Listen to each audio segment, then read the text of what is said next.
Good morning বন্ধুরা। তো আজকে সকাল সকাল উঠে পড়েছি, বর নেই, আজকে হচ্ছে মকর সংক্রান্তি। তাই হচ্ছে তোমাদের সকলকে আমার তরফ থেকে শুভ মকর সংক্রান্তির অনেক অনেক প্রীতি আর শুভেচ্ছা জানাচ্ছি। তো তোমরা খুব এনজয় করে তোমাদের মকর সংক্রান্তিটা কাটাও আর খুব জম্পেশ করে সবাই পিঠাপুলি পায়েস খাও। তো আমি দেখি কি বানাতে পারি, সেটা তো আমি বলতে পারছি না, যখন বানাবো তখন আশা করি তোমাদেরকে দেখাবো। তবে আজকে আমি বেশি পিঠে বানাই না, কারণ বলো তো কি, এত এ বাড়ি ও বাড়ির থেকে পিঠে আসে না, ওটা খেয়ে শেষ করা যায় না। তার মধ্যে আবার আমি নিজে করি, তখন খুব খারাপ লাগে। তখন বলো দেখি হেলা ছাদ্দা করে পিঠাগুলো খাই, আর যেদিন থাকে না সেদিন মনে হয় কি আজকে যদি থাকতো পিঠাটা তাহলে কি ভালো হতো। তাই জন্য কি বলো তো, আমি পরে আস্তে আস্তে করে এক একদিন এক একটা পিঠে আমি বানাই। তো বন্ধুরা, এখন আমার পড়ে আছে বিছনা গোছানো, আমার বাসন মাজা কমপ্লিট, এখন ঘর মুছবো। স্নানের গরম জল বসিয়ে দিয়েছি, আজকে তো স্নান না করে রান্না করা যাবে না, তাই গরম জল হচ্ছে। এখন আমি ঝাড়ু পোছ গোছাগাছি করে নিয়ে তারপর স্নান করে আবার ফিরে আসবো। তো বন্ধুরা চলো মকর সংক্রান্তি এনজয় করতে থাকি। তো বন্ধুরা, এতক্ষণ আমার সংসারের যা যা কাজ সেটা যুদ্ধ আমার চলছিল। হ্যাঁ, ইস দেখো এদিকে কি রোদ আসছে, দেখছো এইদিকে আবার কি রোদ আসছে বাবা। তো যাই হোক, আমার সংসারের পুরো কাজ শেষ, ঠাকুরের পুজো, জামা কাপড় ধোয়া, ঘর মোছা, ঘর ঝাড়ু করা, ঠাকুরের পাটে টু জেড কাজ শেষ। এখন আমি স্নান করে জামা কাপড় আবার ছেড়ে নিলাম, ওটাকে রেখে দিলাম মানে আমার জামা কাপড় ধোয়ার বালতিতে। আর এখন আমি আর একটা নাইটি পরে নিলাম। এখন আমি রান্নাঘরে ভাবছি আজকে খিচুড়ি করব, খিচুড়ি আর বেগুন ভাজা, কিন্তু এখনো তরকারিওয়ালারা যাচ্ছে না, তো গেলে ওদের থেকে বেগুন কিনবো। আর এখন আমি খাবো লাল চা, তাহলে লাল চাটা বানাই।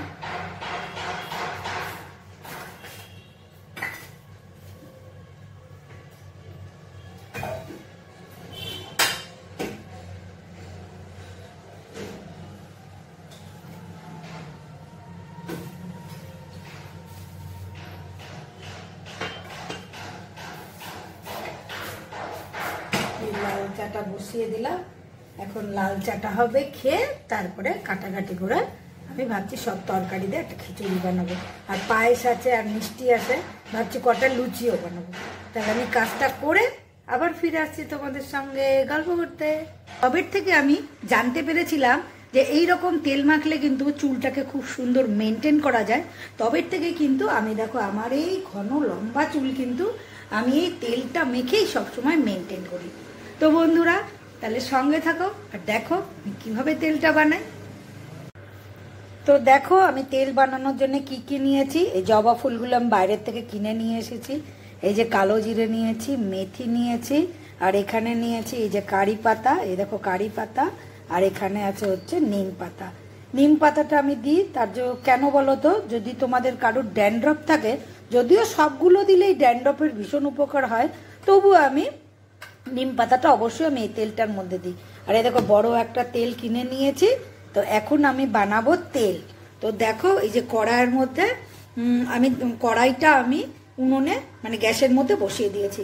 এখন এর মধ্যে এই তেলটাকে আমি সুন্দর করে ঢালবো। ঢেলে তারপরে এগুলোকে আমি ভাবছি একটুখানি মিক্সির মধ্যে একটু আধা ভাঙা করে নেবো। তাহলে হবে কি, ভেতর থেকে যে এর গুণাগুণগুলো সেগুলো না খুব ভালোভাবে তেলের মধ্যে ছড়িয়ে পড়বে। তো বন্ধুরা সঙ্গে থাকো, আর আমি তোমাদেরকে এই বিশেষ হেয়ার অয়েলটা কিন্তু বানিয়ে দেখাবো।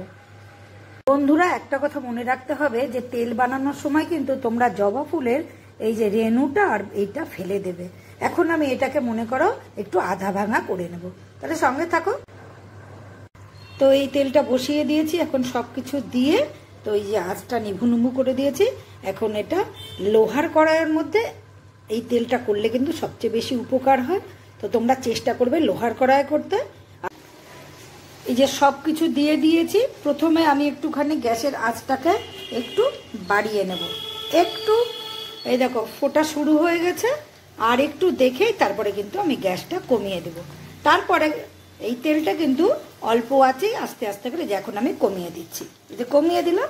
এখন এটা ওর মতো করে সুন্দর করে আস্তে আস্তে ফুটতে থাকবে। তাহলে কি বলতো, তেলের মধ্যে কিন্তু এই সব যত আমি জিনিস দিয়েছি এর গুণাগুণগুলো খুব সুন্দর করে তেলের মধ্যে চলে যাবে। এ দেখো বন্ধুরা, তেলটা পুরো কমপ্লিট, একদম রেডি। দেখছো পুরো সব ইনগ্রিডিয়েন্টগুলো একদম ব্ল্যাক হয়ে গেছে।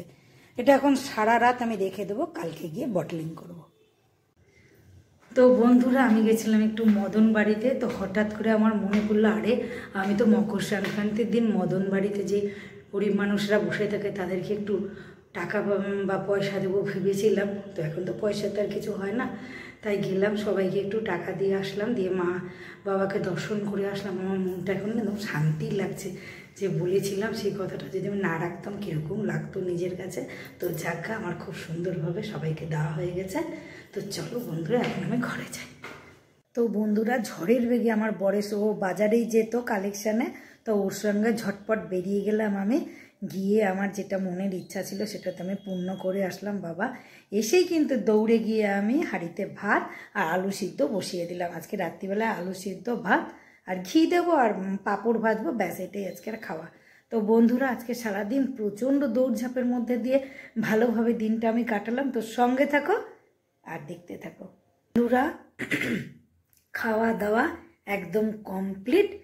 তাহলে পরে আজকে তোমাদের জন্য খুব সুন্দর একটা হেয়ার অয়েলের রেসিপিটা দেখালাম। কারণ বলো তো কি, আজকে সারাদিনের কাজ করার পর, রান্না বান্না করার পর আমার অনেকটা হাতে সময় ছিল, যার জন্য আজকে আমি এই হেয়ার অয়েলটা বানালাম।